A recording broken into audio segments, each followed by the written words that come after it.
Hi, this is Dan from Magic Pachinko Restorations with a short video to highlight this 1976 Daiichi vintage Pachinko machine. I've just finished this for a customer. This machine is going to be a surprise for his wife, which is kind of cool. Evidently the machine belonged to her and was tucked away for many years and then found again, which is a very typical story that I hear quite a bit when I do the restorations. So complete restoration on the machine, meaning every single piece gets taken off of the machine, down to the individual nails and screws, and everything is dealt with. All the plastic is cleaned, all the brass is polished, all the rust has, all of the metal parts has the rust taken off of, and all of the wood, the cabinet is beautiful red mahogany wood. That gets planed and sanded and smooth, and then a couple of coats of polyurethane. So it takes about a week to do from start to finish.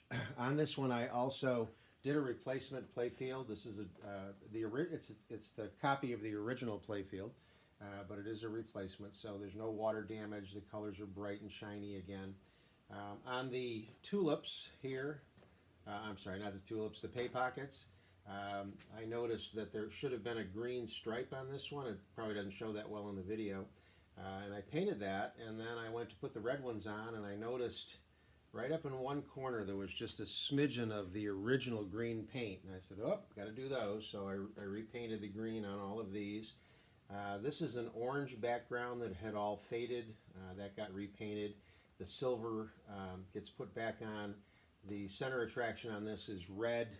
The original red paint on the machines just was not good. It fell off.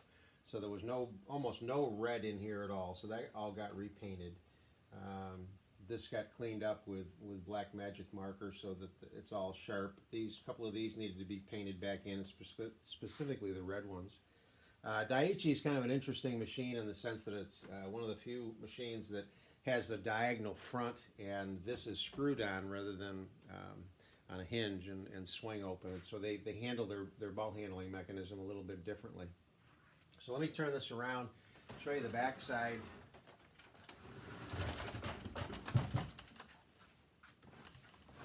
Again, you can see the wood is all nice and smooth, clean, red mahogany, just absolutely gorgeous wood. With all my machines, I include a 12-volt wall power supply. This goes directly up into the original wiring. This is an odd system for the jackpot light. The leaf switch is actually up in here, and when the jackpot arm moves here, it lifts up on a rod that pushes the two leaves together to make contact for the light. However, the original piece that went from the jackpot arm to this rod was broken, and someone had just put a wire in here, and it took a while after I took it all apart to put it back together to get it to function the right way. But everything is clean. The only thing that's missing on the back of the machine that I can tell is there would have been another cover that had gone in this area to cover this up, but it doesn't reflect on the functionality of the machine at all. So when you go to set this machine up, there's two things that you need to look at. This is what's called the ball dump right here. This is a pivot that swings back and forth. It moves this plastic piece back and forth, and you want to make sure that this gets pushed down so that this white piece of plastic here gets shoved over. The purpose of that is when the pachinko balls go in, they run down here, they go into what's called the turnaround, and they will actually go across this piece of plastic into the jackpot chamber and fill it up and then stop. If this were reversed and this was pulled open, then it creates a hole or a space in here, and as the balls come around, they would get to this point and then drop out of the machine. So this is a maintenance piece here. 99% of the time it's going to be closed like that. So just make sure that is closed. It should be closed when you get the machine. And then the other thing that you need to be aware of is the seesaw. It's kind of nice that it doesn't have a cover because you get a chance to see the seesaw really well. It's in this case it's blue with a white top, and there's a little white plunger here. If you lift up, it shifts the weight. There's 2 pachinko balls inside there. It shifts the weight so that now the seesaw sits on an angle like this rather than an angle like that. I'll explain that in just a minute. So you want this to be up, you want this to be closed before you do anything. You can plug the machine in whenever you want to. The machines do not need to be plugged in to be functional. The power is simply for the lights, but I will plug this in. I don't know if you can see it in the video, but right now there is a light on right up in here. It signifies that the machine has no pachinko balls. It's run by this micro switch right here. So if I do that, it would turn the light off, and that turns the light on. Now there's a weight shift here when the balls go in. Again, I'll explain that in just a second. So this is set, that's set. Machine's plugged in. It's now time for you to place pachinko balls in the machine. Depending on how many you buy, let's just assume you bought 500 balls. You want to put 450 of them into the upper hopper. People make mistakes of not putting enough pachinko balls in the machine.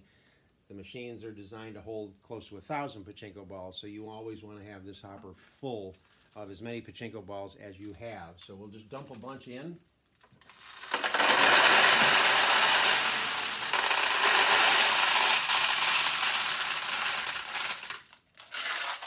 So what has happened is this is now full. This supply run here is full. It's a double run. It goes into the turnaround. It goes across that gap, and then the double run, you can see the double run here and here, will feed each side of the jackpot chamber, and the balls are stopped at that position waiting for a win to come out of the machine. So, excuse me, I'm going to jump around here. When a win is made on this machine, it doesn't matter where the ball goes into the machine, which pay pocket, which tulip, they're all going to end up coming down a ramp right here and going right into the end of the seesaw. When the weight of the seesaw, when the weight of the pachinko ball goes in here, the seesaw will tip and let that ball out, and it will go to this area right in here. And when it does, this will swing out of the way. There is what's called the jackpot arm. It goes from here to here across the back. The weight of the ball pushes down on that jackpot arm. Ultimately, the winning ball will then drop out of the machine into your catch box, which you will have to provide, by the way. I don't have enough of these to give everyone of my customers one, unfortunately. So the winning ball drops out, and then when that arm goes down, it lifts up on this arm, and then it also activates this arm, which opens up the jackpot chamber, lets, in this case, 10. This is a payout of 10. Lets 10 balls out. They drop onto this platform, and they go down, they hit that bell, and they run out the front of the machine. So one thing I always tell my customers, that if you are playing and you do get a pachinko ball into a win situation and you do not get a win, stop playing. You don't want to continue to keep launching pachinko balls. All it will do is make the problem worse. And typically what will happen is you'll see a pachinko ball stuck in here. And it's just a matter of wiggling these parts, lifting up on this, wiggling on this, wiggling here, there, and everywhere. And eventually that ball will drop out of the machine and the whole machine will reset itself. So that's what it's not a big deal once you understand the functionality of the machine. So let me turn this around. We'll show you the machine in action.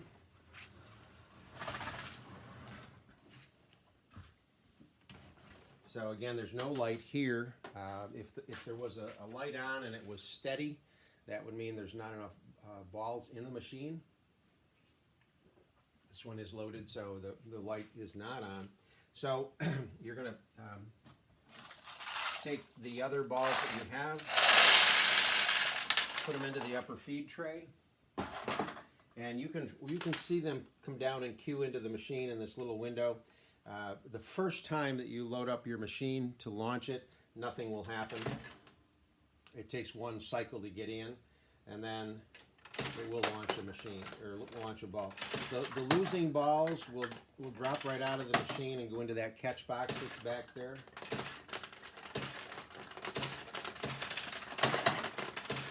So there's a win, and nothing happened. Okay, great. There's another win, and nothing is happening. What's going on here? Oh, I told you to put the seesaw up. When I was doing the video, I pushed it down. So I looked up on the seesaw, and it just immediately picked up on the two wins. And if you notice, the light did go on. So let's try this again.